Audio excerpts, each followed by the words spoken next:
24শে জুলাই মহানায়ক উত্তম কুমারের প্রয়াণ দিবস। গত পরশুদিন অর্থাৎ 24শে জুলাই আনন্দবাজার বিনোদনের পেজে একটি ভিডিও আমাদের সামনে আসে।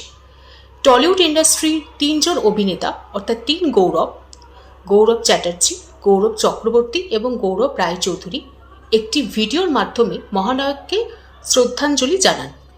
ব্ল্যাক অ্যান্ড হোয়াইট প্রেজেন্টেশনটি ছিল সত্যিই অভিজাত এবং ভীষণই শালীন, কিন্তু কমেন্ট সেকশনে ঢুকে অবাক হতে হলো। 99% মানুষ তাদের কটাক্ষে ভরিয়ে দিয়েছে। কেউ কেউ লিখেছে তাদের সাথে মহানায়কের তুলনা চলে। একজন তো আবার লিখেই বসলেন, উত্তম কুমারের বংশের কলঙ্ক এই গৌরব।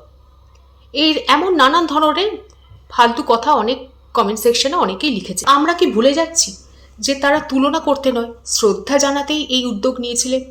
মহানায়ক একজনই ছিলেন, একজনই থাকবেন। তাকে রেপ্লিকেট করা কোনোদিনই কারোর পক্ষে সম্ভব হবে না, কিন্তু তার আদর্শ, পরিশ্রম, সৌন্দর্যবোধ, অভিনয় শৈলী সেগুলোই পরবর্তী প্রজন্মের কাছে অনুপ্রেরণা। সেটাই তো তাকে সত্যিকারের শ্রদ্ধা জানানো। তুলনা করা গিয়ে আদৌ যুক্তিসঙ্গত? তাদের ইনিশিয়েটিভ দেখে খুশি হওয়াই যেত। সমালোচনা না করে এটা বলা যেত ধন্যবাদ আমাদের মহানায়ককে নতুনভাবে আমাদেরকে মনে করিয়ে দেওয়ার জন্য। সম্মান প্রদর্শন আর তুলনা টানা কখনোই এক জিনিস নয়।